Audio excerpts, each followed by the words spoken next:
Dans l'évangile de ce matin, Jésus se présente comme le bon berger qui prend soin de ses brebis. Autrement dit, il est en train de nous dire que Jésus, ce qu'il veut, c'est le meilleur pour nous. C'est ça qui l'intéresse. C'est l'évangile que moi j'avais choisi quand j'ai été ordonné prêtre. Et dans cet évangile-là, ce que j'ai toujours aimé, moi, c'est la toute dernière phrase. Jésus qui dit « Moi, je suis venu pour que les humains aient la vie et qu'ils l'aient en abondance. » Autrement dit, Dieu n'est pas venu me donner une vie plate pour dire « En attendant, tu vas toffer jusqu'à ta mort. » C'est pas ça. Dieu est venu nous donner à chacune de nous une vie en abondance. Ça ne veut pas dire qu'il n'y a pas de défi, là. Et ma vie à moi a du sens. C'est ça que ça veut dire. Dieu est venu me donner une vie. Dieu a un plan sur moi, sur ma vie. Et le but de ma vie, moi, c'est de découvrir c'est quoi son plan sur moi. Et le plan de Dieu, il n'y a rien qui peut l'arrêter. Pas même les détours. Mais Dieu, on en fait des détours dans notre vie, hein. J'ai beau faire tous les détours que je peux, ça n'arrêtera jamais le plan de Dieu sur moi. Et dans la première lecture qu'on avait aujourd'hui, on nous parlait de Pierre. Vous savez, on est dans les textes après la fête de Pâques. On écoute Pierre dans cette lecture-là, on dit, écoute, c'est-tu le même Pierre qu'on a déjà entendu parler? Il est complètement changé, il est complètement renouvelé. Pierre n'a pas peur de prendre la parole en public et de parler de son expérience et de dire « Hey, je l'ai rencontré, Jésus ressuscité. » là. On nous dit même dans la lecture qu'il en parle avec tellement d'enthousiasme que les gens sont remués de l'intérieur. On dit même dans la lecture que cette journée-là, quand Pierre a pris la parole, là, il y a eu 3000 personnes qui se sont converties. Je me suis dit « Hey, ça nous prendrait des curés comme ça pour aujourd'hui. Il faudrait en trouver des pierres de même. » là, hein? Et c'est bon de se rappeler aussi que ce même Pierre-là, c'est celui qu'on a entendu il n'y a pas si longtemps pendant la Passion, là, qui avait renié Jésus. Tu sais, on pourrait dire, c'est bien beau de dire que Dieu a un plan sur Pierre, mais quand Pierre a renié Jésus, on peut tout entendre, on aurait pu penser, mais le plan de Dieu, là, il vient de tomber à l'eau. Tout ça, ça vient d'être scrappé. Mais non. Même si Pierre a renié Jésus, Dieu a toujours un plan pour Pierre. Et le plan qu'il a pour Pierre, ce n'est pas un petit plan à 25 cents plate, là. C'est un plan pour que Pierre vive en abondance.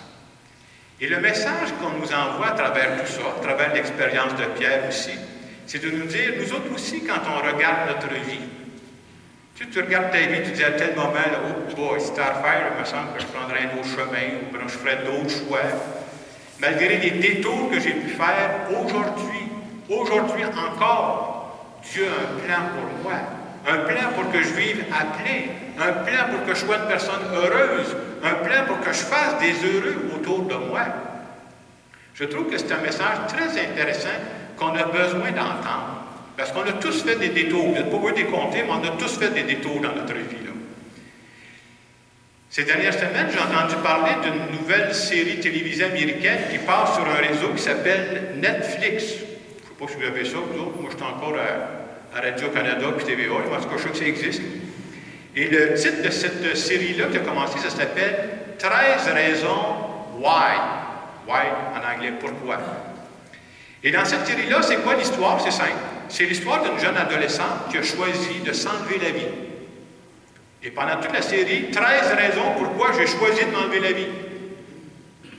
Il paraît que cette série-là est extrêmement populaire auprès des jeunes.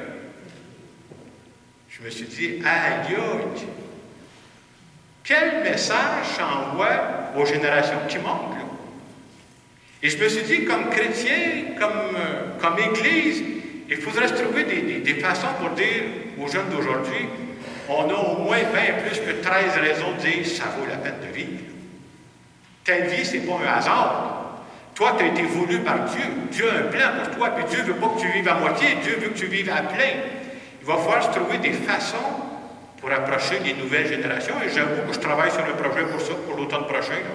Il faut faire de quoi? On n'a pas le droit d'abandonner les nouvelles générations qui s'en viennent. Comment leur annoncer l'Évangile dans des mots d'aujourd'hui? Moi, ça m'apparaît tout à fait essentiel. Et il y a beaucoup de personnes qui ont été blessées parce que la vie nous brasse de temps en temps. Et parce qu'ils sont passés par une grande blessure, elles ont l'impression que c'est fini. L'avenir est bouché, Dieu les a oubliés. Je donne des exemples, même des fois un peu extrêmes, que j'ai entendus dernièrement.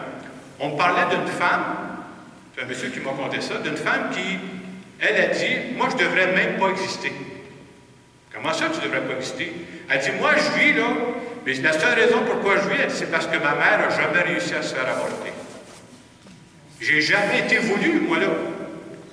J'écoutais ça, je me suis dit, une personne qui vit ça, c'est vrai que ça doit être extrêmement triste de penser à ça, là. Tu dis, hey, j'ai pas été voulu. Et en même temps, dans ma foi, sincèrement, je dirais, si tu es en vie présentement, je suis convaincu que Dieu t'a voulu. Dieu veut que tu existes. Et Dieu, présentement, avec ton histoire personnelle, tu as l'air un croche, là, Dieu a un plan pour toi. Puis pas un plan à Saint-Saëns, c'est pas vrai, là. Dieu veut que tu vives et que tu vives à plein, que tu sois une personne épanouie. C'est important de croire qu'il n'y a rien qui peut arrêter le plan de Dieu. D'autres personnes pourraient me dire, bien Jacques, c'est bien beau tes plans, là. Une personne pourrait me dire, bien moi j'en avais un beau plan, là. Je m'en suis fait un plan dans la vie. Moi, là, il y a quelques années, je me suis marié, j'ai eu des enfants, puis je voulais bâtir une belle famille. Mais quand mon couple a sauté, quand j'ai vécu mon divorce, j'ai l'impression que le beau plan que je m'avais fait, c'était scrappé. Ça venait de tomber à l'eau. Et probablement, il y a peut-être probablement des personnes parmi vous qui avaient vécu ça, d'autres des membres de votre famille, vos enfants, vos petits-enfants. On peut-tu s'entendre que quand tu vis ça, c'est triste à mort? C'est vrai que quand tu te ramasses tout seul dans ta chambre le soir, tu vas dire « Aïe aïe, ça vaut-tu la peine de continuer? » Mais même dans ces situations-là, l'Évangile de ce matin qui nous parle de la vie en abondance vient dire « Hey, Dieu a encore un plan pour toi, là. » Pas un plan pour dire « Là, tu vas toffer jusqu'à ta mort. » Je ne veux rien savoir de ça, je vais toffer jusqu'à ma mort. Un plan pour que tu vives à plein. Un plan pour que tu sois une personne heureuse. Un plan pour que tu puisses t'épanouir et épanouir d'autres personnes autour de toi. C'est important de croire à ça. Dernier exemple que je vous donne. Quelqu'un pourrait nous dire, « Ouais, Jacques, c'est facile, le matin, tu es en avant, là, tu nous dis que Dieu a un plan pour tous nous autres, là, puis ce plan-là n'arrête pas. » Et je pourrais rencontrer un monsieur qui est au-dessus de 80, qui va dire, « Attends un peu, mon Jacques, toi, là. Quand les genoux vont commencer à te faire mal, toi, là, puis juste sortir de ton lit le matin, ça va être un exploit, là. Je ne suis pas sûr si tu vas parler des plans comme ça. » C'est vrai que ça se peut que dans 50, 60 ans d'ici, les genoux commencent à me faire mal. Même si c'est pas supposé, que je prends de la glucosamine, moi là, oh, oh. Mais avoir un plan, ça ne veut pas dire courir tout le temps. C'est pas ça, avoir un plan. Croire que Dieu a un plan sur moi, c'est croire que ma vie à moi a du sens. C'est croire que Dieu veut encore passer par moi pour donner un témoignage de bonté dans ce monde-là. Et combien de personnes âgées on peut rencontrer, des personnes sereines? Quel impact ils ont sur leur famille, sur les gens qui les connaissent. Dieu veut passer par toi, c'est ça son plan, ne manque-les pas, on a besoin de toi. Alors tout ça, ce matin, je voudrais qu'on retienne que nous sommes en vie, nous autres. Là. Et Dieu, le souhait de Dieu, c'est pas qu'on vive, c'est pas vrai dans l'honneur. Il veut qu'on vive après. Alors ce matin, c'est ce qu'on veut présenter à Dieu, lui dire merci pour ça. Et en terminant cette homélie, je vous invite à vous recueillir, je vais penser faire une petite prière en notre nom à tous.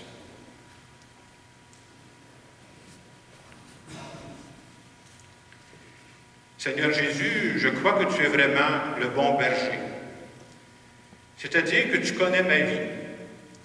Tu connais même tous les détours que j'ai faits avant de me rendre à l'étape où je suis rendu. Et malgré tous les détours que j'ai pu faire, les croches que j'ai pu faire, ce matin, tu nous dis encore que tu as prévu de la vie pour moi, et de la vie en abondance. Puis tu as encore un plan pour moi. Un plan pour que je vive à plein. Un plan pour que je sois une personne heureuse. Un plan pour que je fasse des personnes heureuses autour de moi. Ce matin, je veux te dire merci de me donner non seulement la vie, mais de me la donner en abondance. Et pendant ce moment de silence, je me rappelais que je suis une personne importante à tes yeux.